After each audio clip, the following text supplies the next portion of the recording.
Hey guys, this is Shane and welcome to my Curator of the Lost channel. Today, it's a look behind the scenes. We're going to talk about my death pile. So if you don't know what a death pile is, I'm going to show you in pictures, video, and then we'll talk about the pros and cons of it. So, hey, I appreciate the view. Look forward to your comments and what your death pile is, what you how you handle it, and just kind of your experiences with it. But hey, again, thanks for the view, the channel support. Look forward to your comments, and like always, subscribe. We'll keep doing this and see what happens. So let's jump right in. So. And actually, I noticed I got this blue spot. I've got a buddy of mine, Charlie. He let me borrow his Rode Go-To wireless mic. So I'm trying it on this video to see. It appears like the sound quality is better than the little shotgun mic I had. So it's clipped here on my neck. If you see it, and see the little blue light saying it's on. So hopefully that's not too distracting to me or you. But so we'll see how the video sound quality, audio quality is on this. But so anyway, if you're not familiar with a death pile, it's basically when you buy a bunch of books or buy a bunch of anything and you don't list it, and it grows and grows and grows, and it just feels like it's this pile of just oppression that you need to get listed, and it's affectionately called the death pile. So it's not all bad. Having some death pile is pretty good, because that means that you have inventory. If you're out of town for a couple of weeks, or you can't get to your sourcing, or your sourcing kind of has a it ebbs and flows, then you've got some inventory that you can fall back on and list and keep things going, right? Keep things in your pipeline.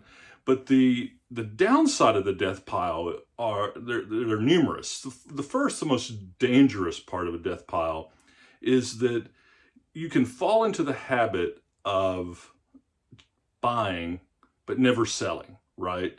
And you hear people that say, well, I woke up and I had a whole garage full of stuff. Or you can fall into that trap, right? Because what happens, the buying, when you find something cool, we say see cool, buy cool, but when you find it and you buy it and you know it's of good value, you get that little, whatever, endorphin, dopamine rush, and that can become your, what's important to you. And then you never follow through with the selling, and it can become, I don't want to say hoarding, but it can start to approach that and can become an issue. And that's what you don't want your death pile to be. The other thing is when you think about a pile of stuff, you've got locked up value, both money that you have and time that you've invested in buying the merchandise that you're not recouping with your profit. So why are you buying it? That's what you're wanting to resell. You've got potential profits that are just sitting there that, they're, like we always say, if you don't list it, it won't sell. So I'm gonna break away and show you my death pile, and then we'll talk about how I got there and what I'm gonna do. So okay, so you asked for it. Here it is, my death pile. There's probably still, I've got over 300 items here, and you see this. I've got this bookcase that I keep here, and this is where I process stuff in when I buy stuff. This is where I put stuff, and from the last couple of weeks, you can see that I'm pretty much overtaking the floor. I barely can walk around my desk. There's stuff there that a lot of these are the the nerd books, the technical books that I've gotten over in that last big estate sale. But there's the stuff I just posted from California. It's over here right on that stack I got to process, and behind there I had a magazine haul that I haven't even started on. I've got some great stuff to show you guys, and just some random stuff that I hadn't started. It's interesting when I thought about it that there I have my Pink Floyd Momentary Lapse of Reason poster behind all this. And I got this after a particularly bad final exam at Georgia Tech on quantum mechanics. I thought it was appropriate, but yeah, it was, yeah, that's a good sign to have over your death pile. So this is what I've got to work on. It's going to take some time, but there's only, how do you eat an elephant? One bite at a time. All right, so there you have it. Practice what you preach, right? How I got here was this.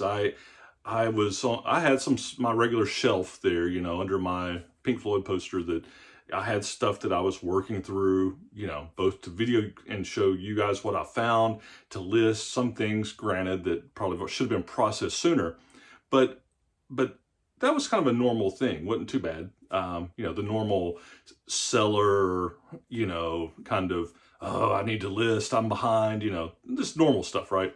But then I was out of town for 2 weeks. And then I bought, you know, probably 25 or so books when I was out of town, brought them home. And then I hit two estate sales. I hit one estate sale twice. And then also, you know, I just had some really big finds, like literally my library bookstore and this estate sale I hit twice. Between those two things, I got probably 300 to 400 items, you know, books, magazines, just within the span of literally like 8 or 9 days. I got a ton of input. So that's how it really happened to me. I was maybe a little behind with the holidays and stuff that you got going on, normal stuff. But then I was out of town, I didn't do anything, and then literally 300 or 400 books hit within a week and a half period. That's actually, you know, okay, that might be a good problem, right? But now I have to work through it. So what do? You can just get, when you look at your death pile, you can either, you know, what they say, you know, you either run with the big dogs or you don't, right? You have to just mentally say, oh, it's time just to do it. You know, like I said, how do you eat the elephant? One bite at a time. I'm going to prioritize. I'm going to take a stack. I'll do my kind of Henry Ford automation. I'll take a stack. I'll do all my photos, you know, maybe 10, I'll probably do 30 at a time. I'll take all my photos, do all my comps, and then I'll list those 30. And then I'll grab another stack. And you just do it. That's the only way to do it. You just have to do it. So if you've got a death pile, think about it. Think about why you're not doing it, why you're not addressing it, and then just do it.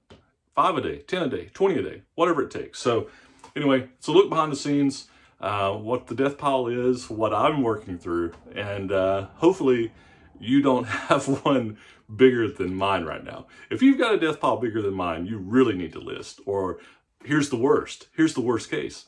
You had to put yourself on buying restriction until you get it done. And nobody wants to do that. Everybody likes to source. Most people like to source. So don't have to put yourself on buying restriction. Keep list so that you can keep finding cool stuff and, you know, doing what you like. So, all right, that's it. Again, thanks for the channel support. Look forward to your comments, experiences, and subscribe. We'll keep doing it. Later. Bye.